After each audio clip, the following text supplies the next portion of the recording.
unti-unti na tayong bumabangon.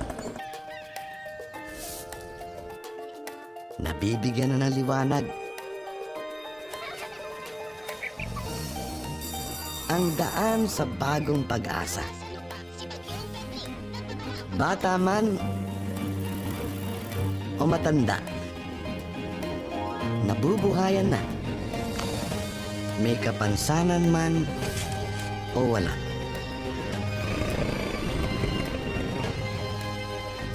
Unti-unti nang nakikinabang.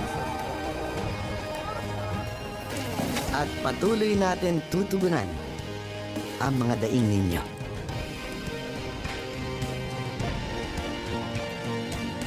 Marami pa tayong dapat gawin. Kung tayo magtutulungan, walang makakapigil sa pag-asenso ng Pilipino.